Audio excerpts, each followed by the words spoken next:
Welcome to Gas, the true story of a toxic train derailment. I'm Ron Scholl. Last time on Gas, while the tech struggled to transfer liquid chlorine, leaving the leaking car 3 for last, the highest chlorine spike so far erupted. Meanwhile, officials struggled to address residents' health and safety concerns amid growing discontent. We now continue with Part 1, Chapter 20, Reactions. Epigraph. We have no idea what's in it, Jamie Becker said about the other car. Some residents told Becker to shut up. April 14, evacuee meeting. On the dreary morning of April 11, the spill scene was vibrant with color. Reddish orange splattered on tanks, yellow pooled on the ground, and in the ditch, a gooey paint of dark purple. Did the colors reveal chemical reactions? Scenes of other major chlorine spills look simply white, with chlorine hydrate, a white solid, coating the immediate area. In a color Missoulian photo, Car 3, originally white, wore a reddish-orange mantle near its broken end above the ditch.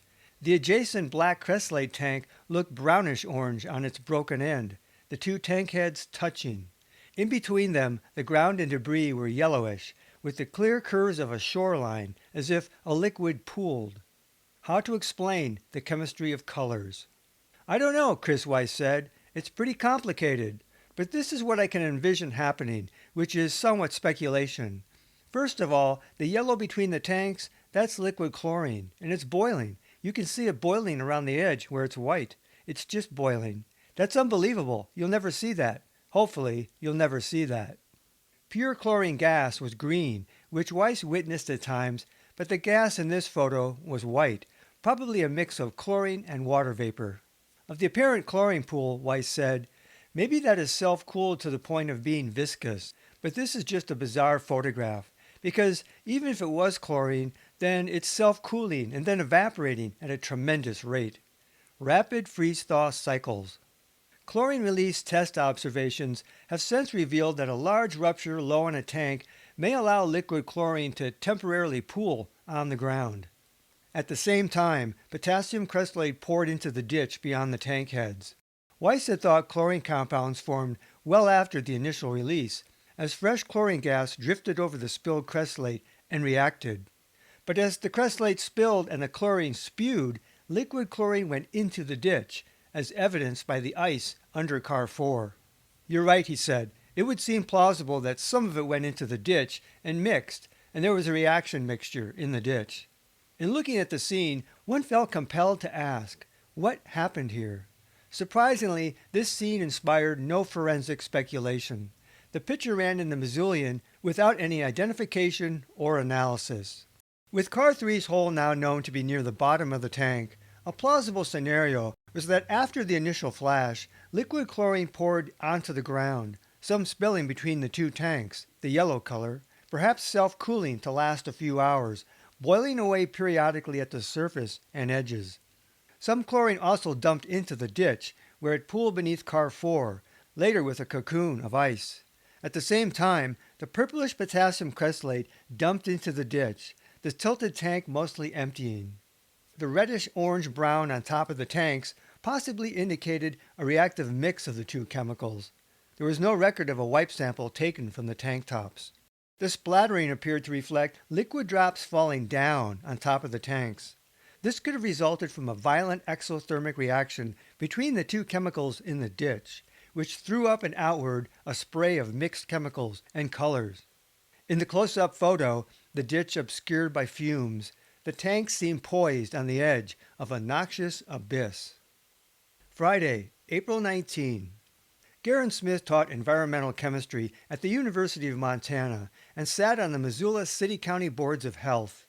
Smith had been away on spring break until April 14.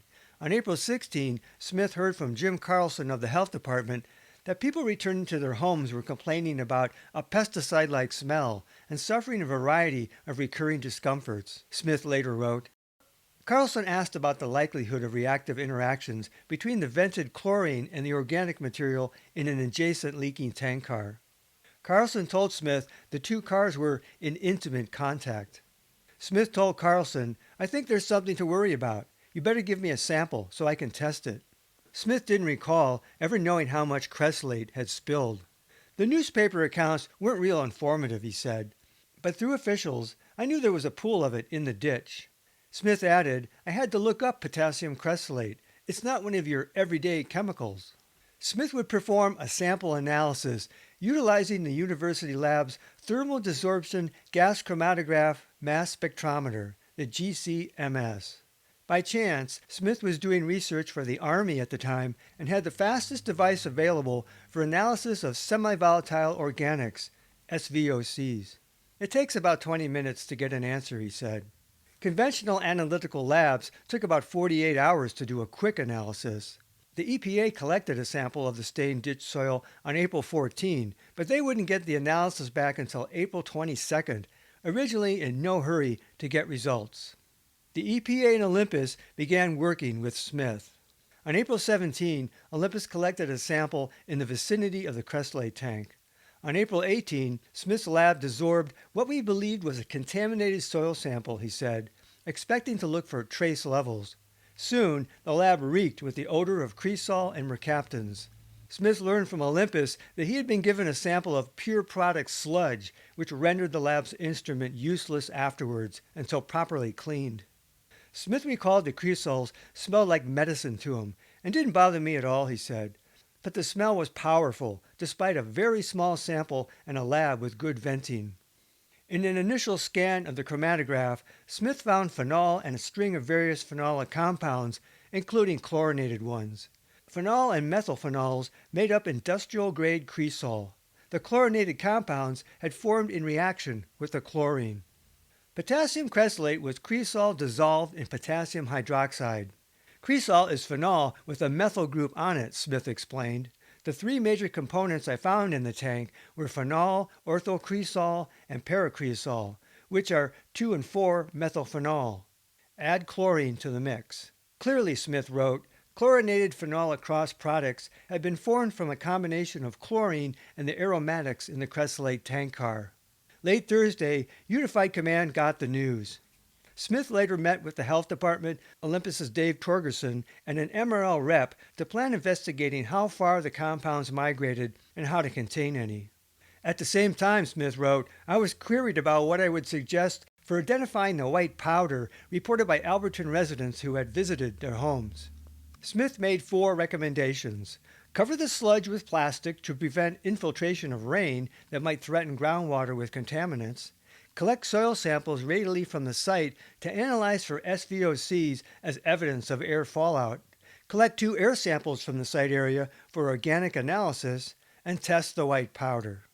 When Smith ran a blank run after the initial attempt at cleaning his instrument array, the residue acted like another full, if much less concentrated, sample and gave a higher quality reading. On April 19, Smith had a list of 35 tentatively identified compounds, including various phenols, benzenes, chlorophenols, and chlorinated cresols. This analysis did not measure concentrations. EPA's Weiss recalled, I was standing there when he ran those samples. Weiss stopped taking notes after 30 or 40 compounds. The onslaught of chlorinated compounds, he said, was an unwelcome surprise. Ellen Leahy reported at the Friday Incident Command Plans meeting, people are having symptoms when they return for limited visits. Dr. Garon Smith, chemist, confirmed that the chemicals did mix. We don't know what all the compounds are at this time. We are working from the site out in a spoke-like pattern to attempt to locate the migration zone. Leahy sought to account for reports of odors, symptoms, and white dust. Chlorine had been eliminated as a suspect, though visitors also reported chlorine at times. The IC log emphasized, the emergency is not over until it is safe for people to return to their homes. Yet, there was no talk of ending visits by residents. Smith's discovery was big news at the 2 p.m. evacuee meeting, where he presented his findings to a standing room-only crowd. Leahy told residents, there's been some concern about what other compounds may be at the site. We talked yesterday about our belief that you were smelling something, and we sure wanted to find out what it was. We also got reports yesterday of some precipitate in some of the houses, and we have set about today actually testing that precipitate. Leahy seemed a little nervous as she brought up concerns about chlorine and cresylate mixing. We wanted to find the answer to the question as to, first of all, What is out there that is irritating people? And secondly, what are you smelling? Thirdly, are there chlorinated compounds? Now, those three may all come together at some point, she said. Leahy said Dr. Smith did confirm for us the presence of chlorinated compounds. In fact, chlorinated phenols. We do not know if these compounds migrated off-site. They would test soil and surfaces of homes in a sort of spoke-like fashion and out from the site, she said. Until they got answers, she said, we cannot look at reentry. I think these are very important health concerns. Pesticide smells, white dust, and reactive symptoms. Was a chemical reaction the answer to these mysteries? To applause, Leahy introduced Smith, who explained how his test sample really gave our instrument a puff of powerful compounds. Unfortunately, he said, until we get it clean, we can't run the air samples that we collected yesterday to know if there's been any migration off-site. But I am ready to show you today our results from doing a screening test. Smith put up an overhead of some compounds. He first described phenol, then one of the mercaptans with its strong sulfur smell. Next he showed 2-chlorophenol, a chlorinated phenol. And this is the type of compound we were worried we might have to look at, he said, because this indicates that there was a chemical reaction between the contents of the chlorine tank and the cresylate. Next came a basic compound in the cresylate tank, 2-methylphenol. This has a very strong medicine-y smell, Smith said. 2 or 3 drops would completely make this room smell very medicine-like. And by the time you add the odor of the cresol and the mercaptans, when you mix them together, that's mostly the smell that I think people are experiencing. Uber stink. Smith here neglected to say that phenols and chlorinated phenols smelled like pesticides. Next came another form of cresol, 4-methylphenol. Then 3,4,6-trichloro-cresol, another chlorinated alcohol, he said. Smith stopped after naming these 6 specific chemicals. I could go on for about 10 minutes showing you other compounds. It really wouldn't convey more information, other than to say that we did have some cross-reactions take place between the chlorine and the cresylate. Smith and Energy Labs in their split found 35 compounds.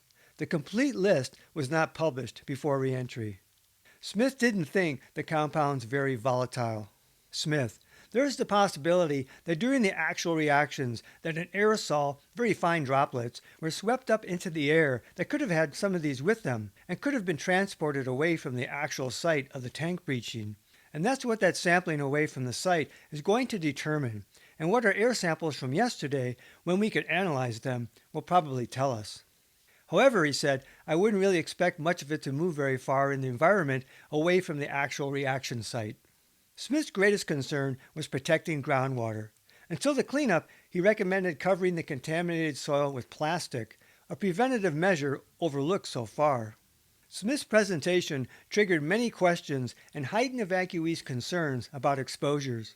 Topics included testing for dioxin, how far the compounds might have traveled, and the safety of letting people back in to visit and live. Afterward, Smith departed to applause.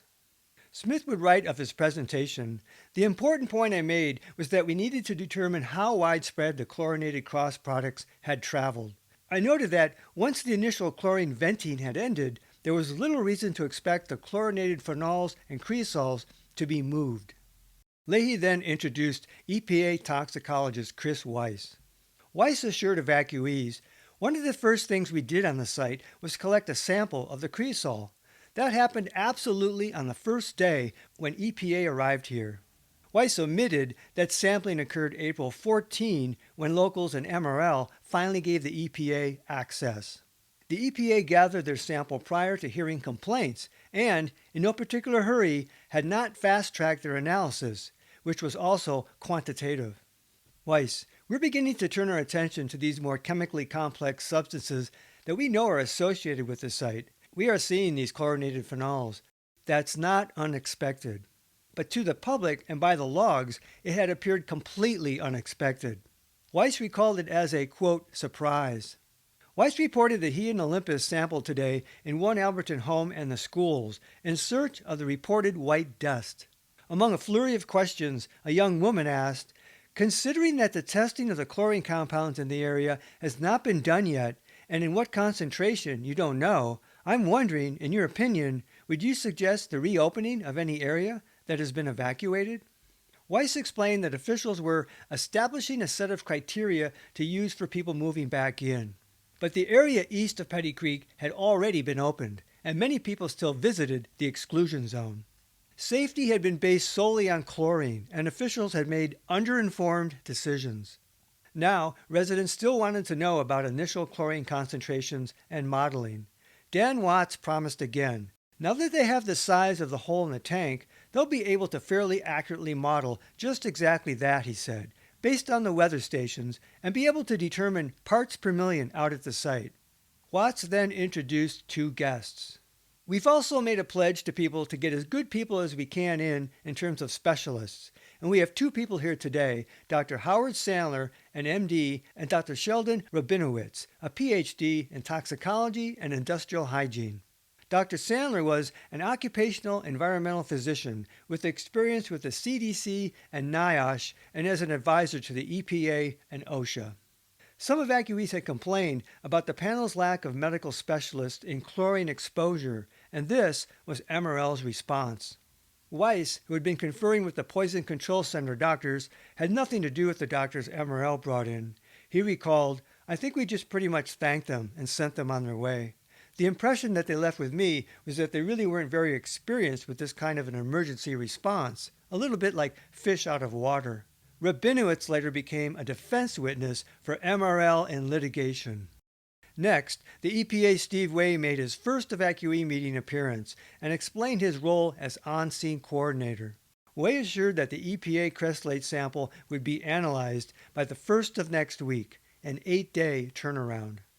During the open Q&A session, Dr. Sandler reiterated what others had said.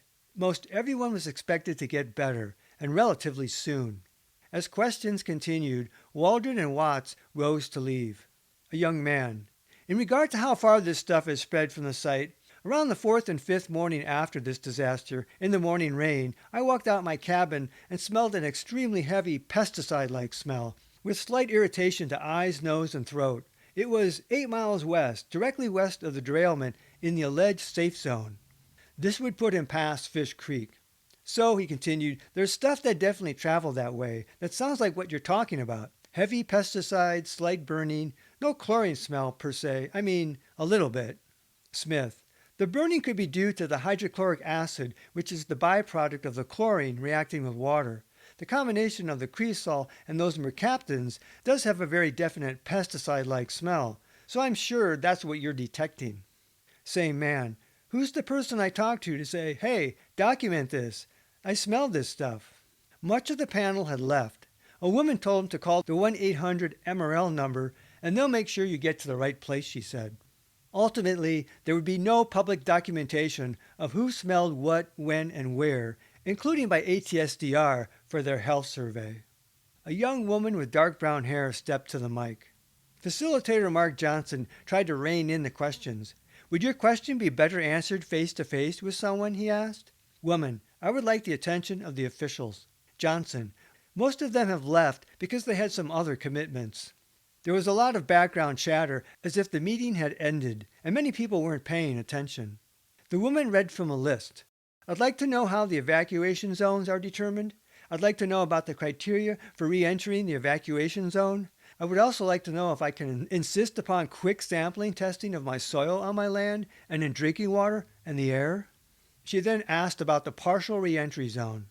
I'm wondering if all the tests haven't been done and we've just found out yesterday that chlorine compounds have been made and we do not know how they've traveled or migrated, then how can any zone be re-entered?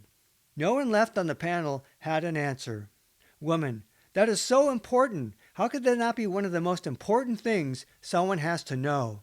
Unknown man on the panel. I'm sorry, but I don't have the answer. Woman, someone has to know this. Man on panel. But we'll put that down. Woman, so right now I'm allowed to live up there, but you haven't even determined the criteria, you're saying? You haven't determined the criteria? Pause. Woman, is there anyone here who knows? Man on panel. Ellen? Ellen Leahy came back to the podium. Man on panel. The question that has been posed, how did we determine that it was okay for people to go back to this area? Leahy. Okay, I'm going to answer this question, and I'd like then people to be able to come up and ask more questions. This isn't working. Leahy motioned back and forth dismissively with her hands. We're not able to give you the answers and at the same time help. Leahy apparently meant that she had been busy doing a one-on-one or small group meeting and felt annoyed that her attention was now divided with a general question. But no one had officially ended the general meeting, and Q&A was still obviously open. Leahy, at that time, what was considered and what was known was the chlorine gas spill, and that's the gas cloud. And they looked at the meteorology, what modeling they had, and made decisions based on that. Leahy failed to answer how that decision made the women's area safe now, while future reentry awaited the new health criteria. Previous safety protocol had only been for chlorine gas, and Leahy ignored the discrepancy. The woman left. If she had been stymied from asking her question in the first place, as was the apparent intent of the panel, her question about the safety and logic of previously reopening areas would never have been publicly aired. Not that many people, including the media and unified command, were paying attention. As the room emptied, the meeting had effectively ended without a call to end. Waldron, Watts, and Weiss had simply left. Meeting structure had disintegrated, leaving some residents clearly upset and with further questions. The Missoulian reported that Dr. Garon Smith discovered, quote, dozens of chlorinated compounds have been created by the mixture of chlorine and potassium cresylate. Chlorophenols, quote, pesticide-like compounds, Smith explained, were highly toxic. Visiting residents had complained of a, quote, pesticide-like smell, severe headaches, burning eyes, and nausea, even as officials reported no chlorine monitored in the air. Officials would test to see if the compounds migrated off-site, and criteria would be set for reentry, the paper said. Published for the first time were residents' claims of finding, quote, a white powder or film in their homes. Sometime after this meeting, the livestock feed program for Saturday, April 20 was canceled until Monday, with no reason given. Residents would be kept out over the weekend as testing continued. Officials now had more pieces to the puzzle of reported smells and symptoms during visits. Chlorine, potassium cresylate, chlorinated compounds, and a white dust. How did they all fit together? Lucinda Hodges now understood the cresylate had something to do with the smells, and perhaps the white dust, and perhaps her symptoms. The people who had livestock in there, she said, some of them went in every single day, or every other day. They had been told it was safe, which she questioned more than ever. As she talked to other victims, Hodges questioned the medical response in general, such as the lack of decontamination. Why they let people go in before they monitored for organic compounds makes no sense to me, she said, when they knew there was an entire tank load on the ground. They were not protecting people's health. I think if the public had known the safety issues, they would have not pushed so hard. We were told it was safe in Alberton, that we were only evacuated in case of chlorine re-entering while they were unloading those tank cars. All the red flags that came up during the evacuation, and the agencies ignored them, each one. Such as, how come I went home to get my dog and it smells like weed in feed? Hodges began to question everything and trust no one on the panel. She was not alone. During today's evacuee meeting, Randy Augustine of Alberton told his wife, we're not bringing our kids back to this house, in fear that chemicals had soaked into the wood. The news of these compounds, following days of complaints of odors and illness, reinforced growing fears. According to Smith and the health department, the Olympus sampling of the cresylate sludge was an investigation in response to residents' complaints. But the EPA's Chris Weiss denied any reactionary investigation, noting that the EPA took their own sample of the potassium cresylate in the ditch on April 14. Weiss, we were aware of those complaints and we were smelling the same thing that they were, so that was an issue from the beginning. But complaints of a pesticide smell had not surfaced by April 14, and the EPA took their sample as basic protocol. Weiss recalled the compounds as, quote, an unwelcome surprise, but at the evacuee meeting said chlorinated phenols were, quote, not unexpected. If Weiss had expected a reaction between the cresylate and the chlorine, a predictable chemistry based on proximity and the reactivity of the spilled chemicals, the lack of hurry to test the EPA sample suggested results were not a particular concern. It was residents' complaints that appeared unexpected. However, on-site contamination by chlorinated compounds should have generated an immediate concern for site workers if a chemical reaction was not unexpected. When the EPA first had access to the site on April 14, had they immediately expected that a reaction had formed chlorinated compounds? Weiss backtracked. Well, we weren't sure immediately. The proximity of those two substances didn't really strike me until a couple days into the response. Weiss first went to the site April 15. However, not only did the EPA team sample the ditch on April 14, they also took photos then that clearly showed the proximity of the tanks. There was no evident concern, and the EPA sample was shipped out for non-expedited testing. We already knew what we were going to find, Weiss claimed. If so, the EPA showed no obvious concern over site safety issues for workers. By April 16, everyone was aware of residents' complaints, and the health department wanted Smith to test a sample ASAP. Health officials wanted to know now if a reaction had occurred and if contamination had migrated off-site, and whether this accounted for reports of a pesticide smell and symptoms experienced by people visiting. Resident complaints drove the investigation. With Smith's findings, the health department expressed immediate concern. That was what made Smith's news so unwelcome. Weiss originally thought this incident would be over in a few days after his arrival. If so, any samples by the EPA would have been analyzed after residents had returned home. The trigger for Smith's expedited testing came from residents' complaints of odors and symptoms during visits to the exclusion zone.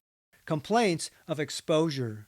No one had anticipated the exothermic reaction and the possibility of a mixed chemical cloud migration.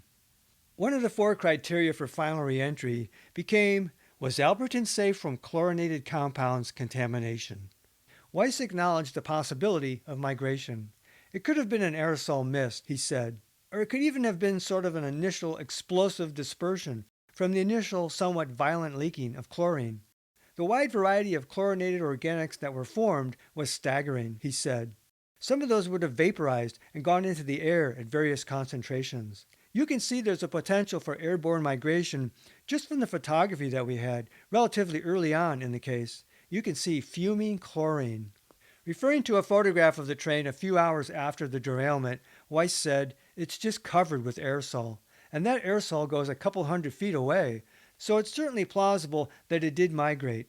Who knows what happened initially in the first few minutes of that train wreck, he said. Weiss believed chlorinated compounds were created hours later, and in fact, he said, probably days later, until the cresylate was removed. Smith had thought reactions occurred during the initial spill, but like Weiss, had not considered liquid chlorine mixing directly into the cresylate solution. Weiss seemed to envision a mild reaction as ongoing chlorine vapors drifted over the cresylate in the ditch or mixed in the cresylate tank in the aftermath. That local migration carried heavy compounds some 250 feet suggested a more vigorous reaction. Weiss felt the outcome could have been much worse considering the ingredients. If those 2 cars had, enveloped each other as part of the accident, he said, I think it would have been a completely different story. If the cresylate had poured into the chlorine tank or car, for example, what a mess that would have been. But the proximity of the tanks, the proximity of the tank holes to the ditch, and the evidence of iced chlorine under car 4 suggested that after the initial flash of chlorine, liquid chlorine dumped into the ditch just as the cresylate did, and the pools would have been side by side and mixing. The splatter of chemicals on the tank tops also suggested a vigorous reaction. The chlorination of those compounds would have been exothermic, Weiss said. The mixing of an oxidant with a fuel source causes exothermic reactions, and the potential is extremely high with chlorine gas. It's the same kind of reaction that occurs when you mix ammonium nitrate with fuel oil. A bomb. Putting chlorine next to potassium cresylate didn't seem like a bright idea on a train. A mixture would be violently exothermic, Weiss said. It could be explosive. Yet Weiss believes such a violent interaction had not occurred. Weiss, and I'm not sure why, frankly, except for the fact that the chlorine was extremely cold, -30. I think, frankly, they were really lucky that there wasn't a fire there. And I mean more than just a little fire. It would have been like the 4th of July fireworks, right? It certainly could have been a very, very aggressive exothermic reaction, including flames and volatilization of chemicals there. In addition to chlorine gas, a big plume, he said, of chemicals would have been released. It was the sort of scenario that some spill victims would come to believe had actually occurred, regardless of evidence of any fire. One resident of Plateau Road reported a, quote, explosion that rocked our home. Smith's discovery created doubts about the safety of allowing visits and the partial reentry, and visits were temporarily curtailed. But that weekend, even before data came in, a consensus formed. Weiss: most of the compounds we felt, the heaviest chlorinated compounds, would settle out close to the site because they were dense and heavier. The lighter fractions, those with less chlorine on them, were volatile, and you could smell them at various places outside of the hot zone, certainly, and as far away as Alberton. But they were generally less dangerous than a heavily chlorinated fraction. Even if there had been migration of the types of chemicals that we saw there, it was not likely that they were going to be in high enough concentrations to cause an acute effect, and most likely not high enough to cause any kind of a chronic issue, he said. Despite this consensus, Weiss acknowledged there were a couple of compounds that were of concern to us. We found some chlorinated phenols that you would want to be careful about. They might have been volatile. They would have had some vapor pressure. There were some trichlorinated phenols that would have been problematic if they had been in high concentration in soils in people's yards. For now, one of the 4 criteria for reentry was to confirm that no significant levels of chlorinated compounds contaminated the Alberton area. The same criteria should have applied to visits and the partial reentry, but hadn't because of lack of testing. State and local obstruction of the EPA had contributed to that. Over a week after the spill came the first emphatic report that only one chlorine tanker had leaked, releasing 122,000 pounds of liquid chlorine, later updated to 130,000 pounds. The Missoulian incorrectly reported that a 90-ton tank in the 1978 Florida spill had lost all its contents, declaring Alberton the second largest chlorine spill in U.S. railroad history. Florida papers in 1978 reported the tank had only a 30-ton capacity and that 20 tons initially spilled. The EPA later estimated that 30 tons of a 45-ton tank initially spilled, though eventually the rest was intentionally allowed to vaporize. Either way, Alberton, as of 1996, was the largest chlorine spill in U.S. railroad history. Though unrecognized at the time, in 1996, Alberton was also the largest mixed chemical spill in U.S. railroad history. Next time on Gas, the true story of a toxic train derailment, we continue looking at the public reaction to news of a chemical reaction between the chlorine and potassium cresylate, and a surprise visitor recounts her experience with chlorine exposure. Meanwhile, the techs continue their struggle with the leaky tank car. Until then, this is Ron Scholl. Thanks for listening. This podcast is adapted from the book Gas, the true story of a toxic train derailment. Visit Amazon.com to see the 2-book series. To access support material in the book, such as maps, photos, illustrations, and video links, visit my Facebook page Gas, the true story, or watch my Gas playlist on my YouTube channel at RL Scholl.